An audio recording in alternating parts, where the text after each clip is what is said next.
Hello, I'm Robert. Welcome to my channel and where I'm helping fact check stories that scare you. So this is about this story that's running, and it's claiming that 30 Democrats are asking for Biden's nuclear codes to be taken from him and given to Nancy Pelosi. And it could hardly be further from the truth, what it actually is. But I need to give a bit of background before I can explain what the real situation is. So, first of all, the background is that Biden wants a review of the US's first use policy, and the US is the only major power with no clear policy on the first use of nukes. Russia have said they will only use nukes if they are attacked with nukes, or if the integrity of Russia itself is at stake, and by that they mean something really major, like, for instance, the entire NATO, all of Europe and the United States coming together as a big conventional army to invade Russia. And that's why they originally had a no first use policy, but they are concerned about that. And that is that's not going to happen. And then China goes even further. China and have a very clear no first use policy ever since, and all the way through to the present. They have much fewer nukes than Russia or the United States. And their policy is they won't use nukes even if there are ICBMs in the air headed for China. Of course, they'd shoot them down and they'd defend themselves from the nukes, but they wouldn't use nukes themselves. And they reserve their nukes for use after an attack. And it keeps them, their actions agree with their words. They keep the nuclear weapons separate from the launchers that could launch them. So the United States is the only one that isn't saying that it's not going to use nukes first. It has a position of calculated ambiguity. It just won't say if it will use them first or not. However, it has gone so far as saying that there are certain situations where it won't use them, and in particular, the US will not use a nuke against a non-nuclear country so long as it keeps a non-proliferation treaty, so long as it's not trying to develop nukes itself. So it reserves the right to use a nuke against a country that is developing nukes, but not against a non-nuclear country. And in practice, they will be sure to have clearly worked out strategies and policies that the generals talk about in top secret meetings. And these are likely to be very similar to the Chinese and the Russian one. So it's much more to do with what they actually say than what the actual policy is. Because it makes no sense to start a nuclear war for anyone. And then there are additional reasons as well. So that's why I say it does not mean that the US would use nukes first. And this explains their calculated ambiguity. The aim is to create uncertainty in the mind of a potential aggressor. And they think that this uncertainty will help deter someone from attacking US forces, because they don't know if the US would use a nuke back. Now, other people who aren't in agreement on this, and they say that a clear no first use policy would make things very clear to everyone else, and it's not going to deter another attacker, because after all, a potential attacker is the conventional forces. The US is vastly superior, and in other respects, then the other conventional attackers, for the most part, they've got no first use policies too. So anyway, but the generals always, the whole thing has been asked, they've been asked to look at it several times, and it always ends up with this calculated ambiguity. Biden is going to try again. It's like he says in the manifesto, I think. He wants to try again, to try and move to a no first use policy. Now, the president, anyway, he can't launch it other reasons, which I'm just going to explain. So the United States, Russia, China, they are all bound by the 4 basic principles of the law of armed conflict. And that includes not causing unnecessary suffering to civilians, not disproportionate to the military aims. It is put in quite a distinction of nuclear weapons, of the distinction between the military and non-military targets. There's the 4 of these things, 4 basic principles. And a nuclear weapon in peacetime is just no way you could see, and it has to be proportionate for the military objective. Can't even know if I ever mentioned that one. And there's just no way that using a nuke would comply with these 4 basic principles of the international law of armed conflict. And the reason anyone ever used a nuke, it just gradually developed during World War II, that the opposing armies did more and more extreme things. And this ended, and the military, the people fighting, got used to more and more bombing. And then one of the worst events was from the Allies' side, actually, and that was the bombing of Dresden, which led to a firestorm which was as bad as a nuclear weapon and killed vast numbers of civilians who weren't involved in the war. And then in Japan and the United States, and the Hiroshima and Nagasaki were just the last, and I don't know they had been doing carpet bombing like Dresden in Japan, and then this time, instead of using conventional bombs, they used a nuclear bomb. So this would not be accepted today.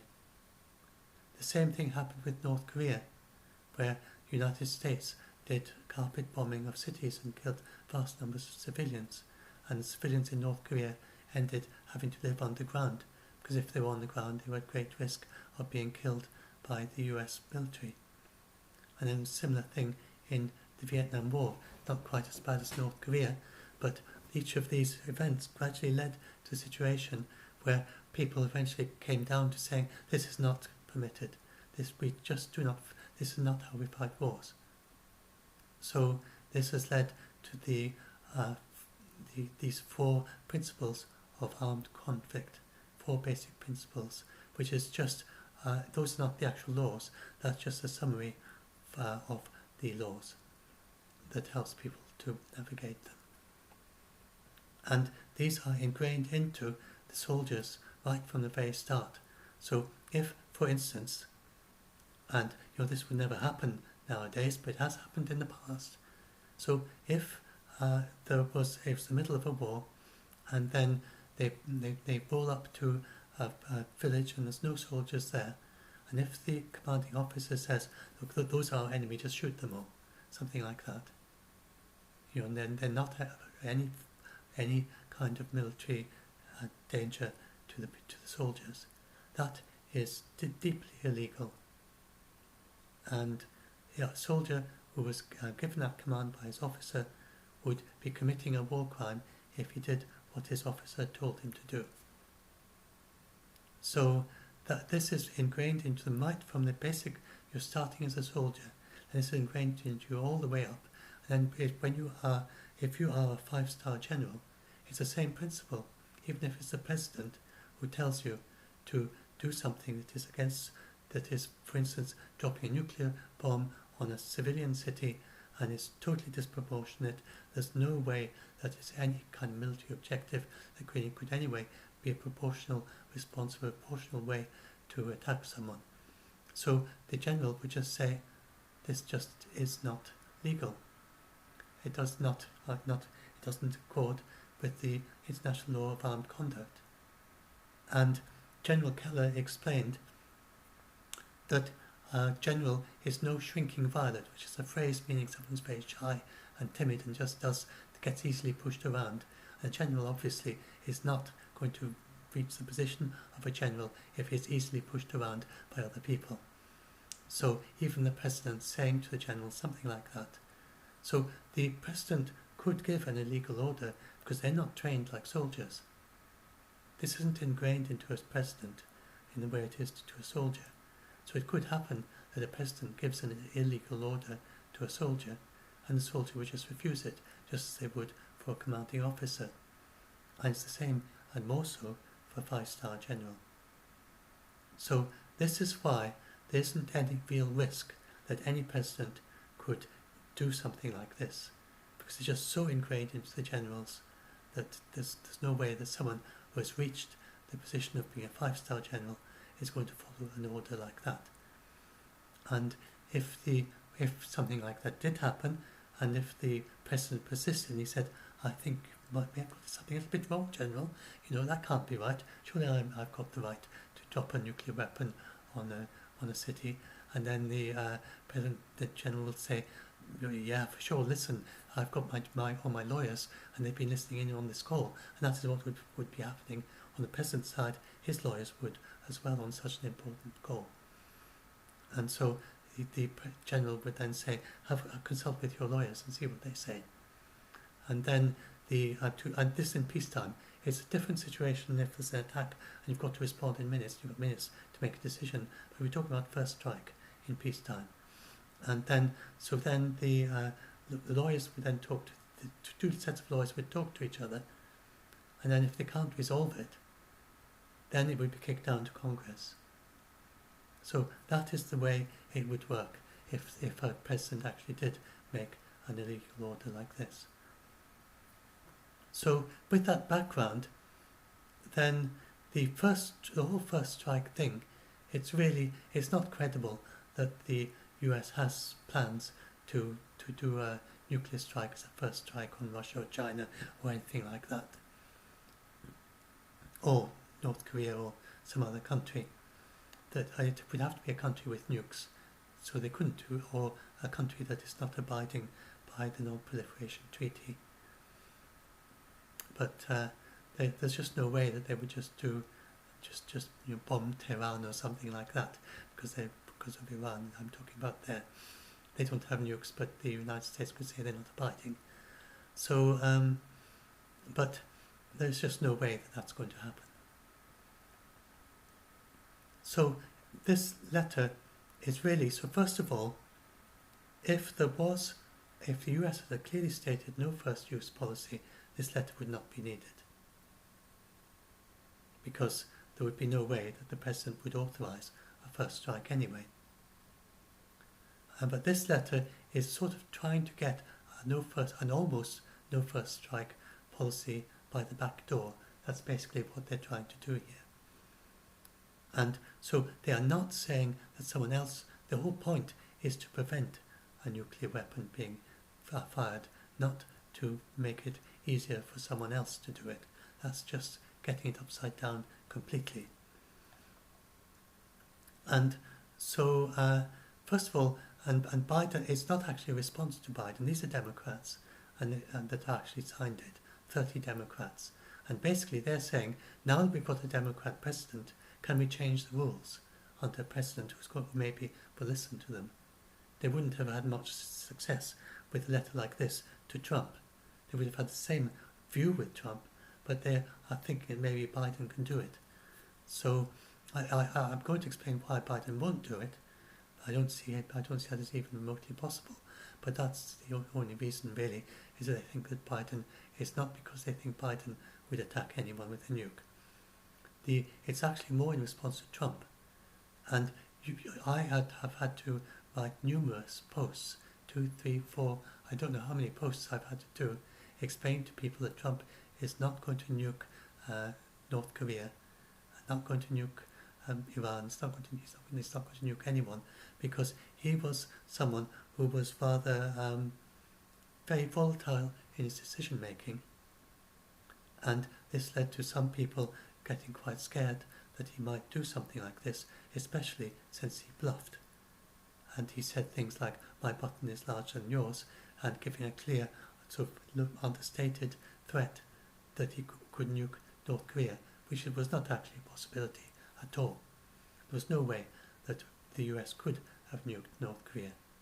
for the reasons I've explained, and also because it would be absolutely unacceptable in terms of the responses, the casualties in Seoul if we're starting a war. So I explained that last year, the year before last, to all of you as to how this just couldn't happen. But this got people thinking, what could a president use a nuclear weapon in a situation where it just was just not something that anyone could see that you shouldn't do it, almost anyone. And I've explained why he couldn't, but this is the motivation for this letter. And so what they propose is that the extra checks they mention are that the Vice President and Speaker of the House have to agree that the order is a good one. And they don't say if all of these things have to be required or it's one of them. It's basically some proposal, things to consider. And then the Congress has to say it's the right thing to do. That's another possible requirement. But that's very difficult to see that could work if it's a very quick decision that had to be made. But the whole point is that if this is the first strike in peacetime, it's unlikely to be a quick decision. And then the Secretary of Defence and the Attorney General say the order is valid and legal. So they would, if you had all three of those, then it's almost a no first strike policy, because it's hard to see any situation where all those three would agree. But it just isn't a no first strike, because they haven't actually said they won't do it. They just said we've got all these people who have to be in agreement before we can do it. And they actually had a committee as a fourth possibility. So, as you can see, the Vice President, the Speaker of the House, they can't order a nuclear strike. That is still the President. In this letter, it's saying the President makes the order, but there are extra checks and balances that the Vice President and Speaker of the House can stop him. After he makes this order, he says he has to tell them before he does it, and he's going to say, I'm going to drop a nuke, and then they will say, no, you can't. And then if they say that, then he won't be able to do it. So that is the proposal. Now, the reason, the no first use thing, that's really, it might actually happen someday. That is certainly, Biden is certainly interested in a no first use policy. He wants it to be considered. It's really quite difficult to get this to pass the generals, because most of the generals aren't very keen on it. But the no first use policy, it could conceivably happen. But this particular way of stopping first use, sort of by the back door, there's no way, I can't see this happening. And the reason is because the reason is, I don't know how that happened, just a second. And the reason is because the way the United States, they think about the President, have a clear separation between three branches of government, and the President is the head of the executive branch, and he is both, he's the one who carries out, who does the executive actions, and the President, he carries out, he does his actions within the law of Congress, and he is bound by the Constitution, and it's as interpreted by the Supreme Court.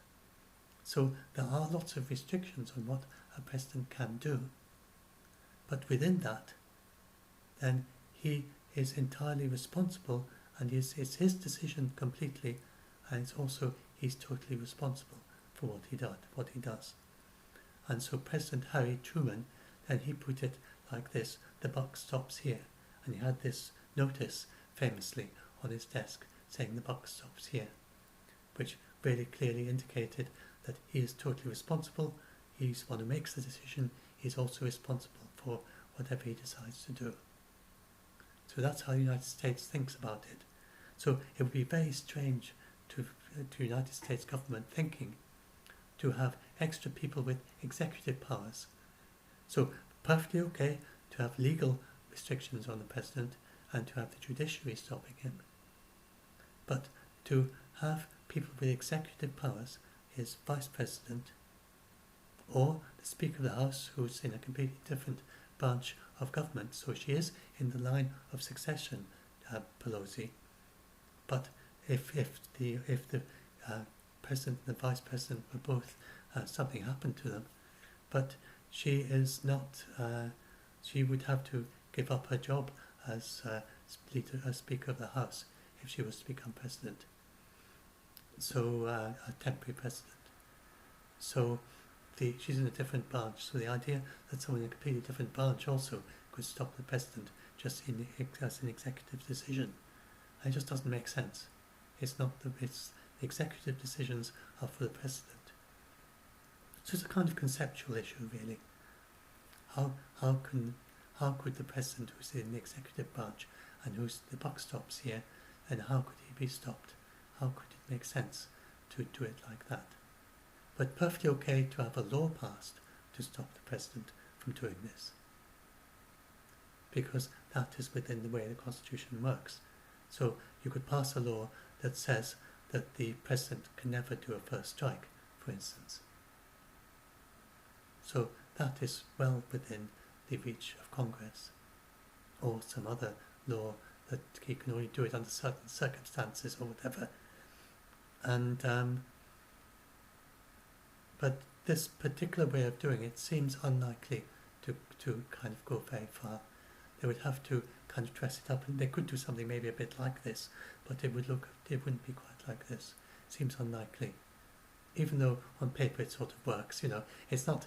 It would be like a law passed in Congress and I don't know how they don't even explain really how they expect it to work. But anyway, so that's what I wanted to explain.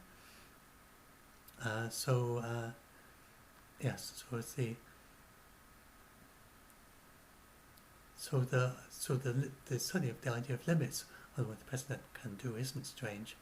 It's just the way of doing it is depending on the on-spot executive decisions by the vice president or the speaker and various other actions.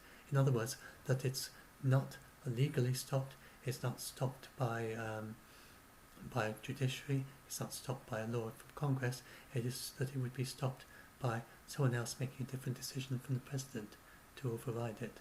And that is what's quite strange, a personal political decision by the Speaker of the House or by the Vice President to override the President.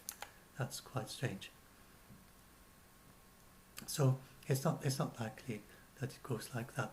I suppose of the three things they say, the second one, that the Secretary of Defence and the Attorney General have to say it's valid and legal, that perhaps has a little bit of mileage in it. So the Secretary of Defence is involved in this decision anyway. So unless there was, the President could make this decision without the Secretary of Defence. So he is not required, but he very likely would get involved. And as for it being legal, well, that is the judiciary branch, sort of. The Attorney General, I think. So there would be, but it's not the way to do it, I don't think. I can't, I'm no expert on all this, but I can't see that really working either very well. Not that they actually have the ability to stop it. It would have to be something more clearer than that. Anyway, I don't know. I really can't see this going anywhere, and we'll see. But hopefully that helps you understand. At least I've dealt with the main thing, that it's about how it's not giving the codes to anyone else, and it's this idea of extra checks and balances. But it's just the way the president works. It doesn't seem that something like this would work like this. But there's nothing wrong with stopping first use. So anyway, I hope this helps some of you if you got scared by this, and do like and subscribe to my channel as usual if you want to see more of these kinds of videos. If you want to join the shout out for the Doomsday Debug group on Facebook, if you do join it, then be sure to have a look at the rules at the head of the group, because that's how how it works. All the moderator decisions there are done according to the rules, and so you know exactly where you stand. It's not it's set up like that in a way that people who are autistic, especially autistic people, then something you say something like "be nice" or whatever, then you just be considerate of others or whatever. If you say things like that, then it can be difficult to translate that because of the difficulty of actually parsing the social context and what that means in the situation that you're in. So we have these clearly set out rules, guidelines for our moderators. There's some regions where this personal discretion is permitted, but so you'll see it's really clearly set out in a way that is easy for people to understand who are autistic, because really quite a high proportion, not everyone, and most of the people are not, but I would say quite a high proportion of the people who are most affected by stories like this are autistic. It's because of things such as, if you're autistic, it's quite hard to pick up on metaphor, on hyperbole, on exaggerations, and so they often take these things quite literally and get very scared by them. So that's why we have an awful lot of autistic people who get scared by these stories. And so we have the rules in the group which are designed so it's autistic friendly, it's also bipolar friendly, the group. So you see that in the rules. So if you're either joining as someone who's scared, or you're joining as someone who's going to be helping as debunker, do please have a look at the rules and get an idea of how they work.